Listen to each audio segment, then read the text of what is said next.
సరే, మనం కొంచెం భవిష్యత్తులోకి వెళ్దాం. మార్చ్ 6, 2026 శుక్రవారం. వాల్స్ట్రీట్కు అదొక మామూలు రోజు కాదు. ఒకేసారి రెండు పెను తుఫానులు వచ్చి మార్కెట్ను చుట్టుముట్టాయి. ఒకటి అనుకోని ఆర్థిక సంక్షోభమైతే రెండోది ప్రపంచవ్యాప్త ఇంధన సంక్షోభం. ఈ రెండూ కలిసినప్పుడు మార్కెట్లు ఎలా కుప్పకూలాయో దాని గురించే ఈరోజు మనం వివరంగా చూడబోతున్నాం. అసలు ఒకేసారి ఆర్థిక వ్యవస్థ కుంటుపడి అదే సమయంలో ఇంధన ధరలు చుక్కలంటితే ఏం జరుగుతుంది ఆలోచించండి. ఒకవైపేమో ఉద్యోగాలు ఊడిపోతున్నాయి, మరోవైపేమో ప్రపంచాన్ని నడిపే పెట్రోల్, డీజిల్ ధరలు ఆకాశంలో ఉన్నాయి. ఇలాంటి ఒక విపత్కర పరిస్థితి మార్కెట్లను ఎంతలా ప్రభావితం చేస్తుందో ఇప్పుడు చూద్దాం.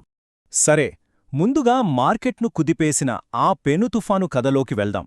అసలు ఊహించని రెండు నెగటివ్ ఫోర్సెస్ ఒకేసారి ఎలా అటాక్ చేసాయో, వాటి దెబ్బకి మార్కెట్ ఎంతలా దెబ్బతిన్నదో చూద్దాం.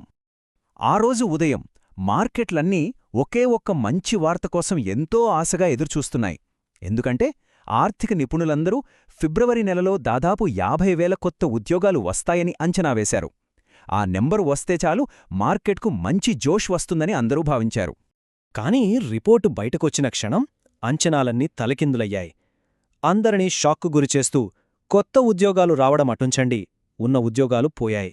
ఏకంగా 92,000 ఉద్యోగాలు మాయమయ్యాయి.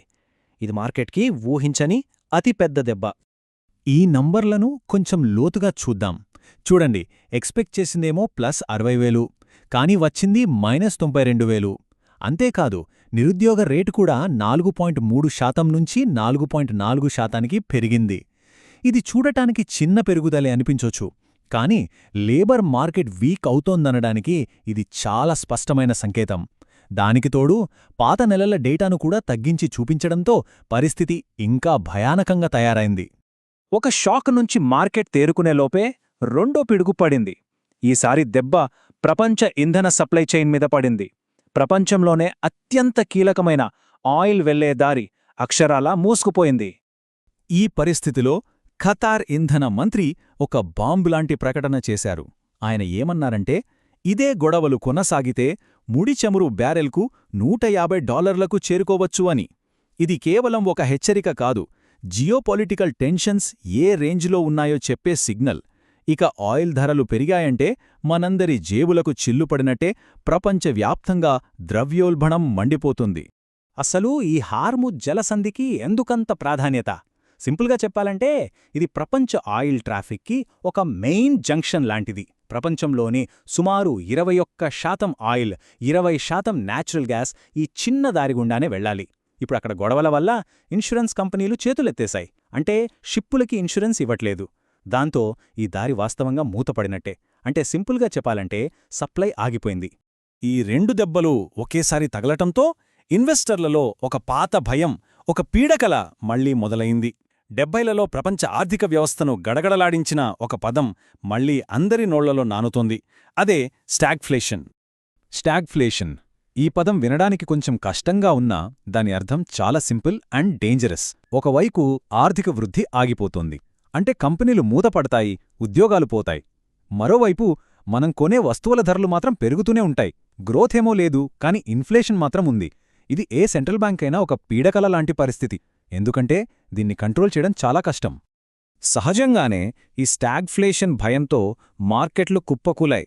అన్ని మెయిన్ ఇండెక్స్లు భారీ నష్టాల్లో ముగిశాయి. ముఖ్యంగా రస్సెల్ 2000 ఇండెక్స్ 2.5% వరకు పడిపోయింది. ఈ రస్సెల్ 2000 అంటే చిన్న కంపెనీలే ఇండెక్స్ అన్నమాట. ఎప్పుడైనా ఎకానమీ దెబ్బతిన్నప్పుడు మొదట అత్యంత ఎక్కువగా నష్టపోయేది ఈ చిన్న కంపెనీలే.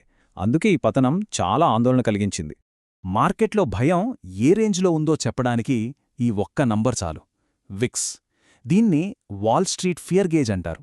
అంటే మార్కెట్ యొక్క హార్ట్ బీట్ మానిటర్ లాంటిది. ఈ విక్స్ ఒకే రోజులో 13%కి పైగా పెరిగింది. అంటే అర్థం చేసుకోండి, ఇన్వెస్టర్లు ఎంతలా భయపడిపోయారో.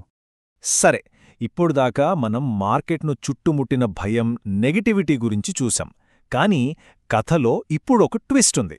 ఈ గందరగోళం వెనుక సైలెంట్గా ఒక భారీ మార్పు జరుగుతోంది.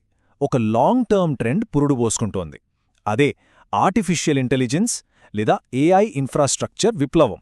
మార్కెట్ మొత్తం నెత్తురోడుతున్న సమయంలో S&P డౌ జోన్స్ ఇండెక్సెస్ నుంచి ఒక చిన్న నిశ్శబ్ద ప్రకటన వచ్చింది. కానీ ఆ ప్రకటన భవిష్యత్తులో పెట్టుబడులు ఎటువైపు వెళ్తాయో చెప్పే ఒక పెద్ద సిగ్నల్. ఇంతకీ ఏంటా ప్రకటన? చూద్దాం. ఇది చాలా చాలా ముఖ్యమైన మార్పు. S&P 100 అంటే అమెరికాలో టాప్ 100 పెద్ద కంపెనీల క్లబ్ లాంటిది. అందులోంచి వాళ్ళేం చేశారంటే పేపాల్, టార్గెట్ లాంటి పాత ఎకనామీ కంపెనీలను తీసేసి వాటి ప్లేస్లో మైక్రాన్ అంటే AI చిప్స్ తయారు చేసే కంపెనీని, ల్యామ్ రీసెర్చ్ అంటే AI పరికరాలు తయారు చేసే కంపెనీని చేర్చారు. అంతేకాదు పవర్ గ్రిడ్ కంపెనీ అయిన GE వెర్నోవాను చేర్చడం కూడా చాలా పెద్ద విషయం. ఇది ఒక రకంగా పాత తరానికి కొత్త తరానికి మధ్య జరుగుతున్న మార్పును చూపిస్తోంది. ఈ మార్పు ఒక్క S&P 100తో ఆగలేదు. మెయిన్ S&P 500 ఇండెక్స్లోకొచ్చిన కొత్త కంపెనీల లిస్ట్ చూస్తే అసలు కథ అర్థమవుతోంది.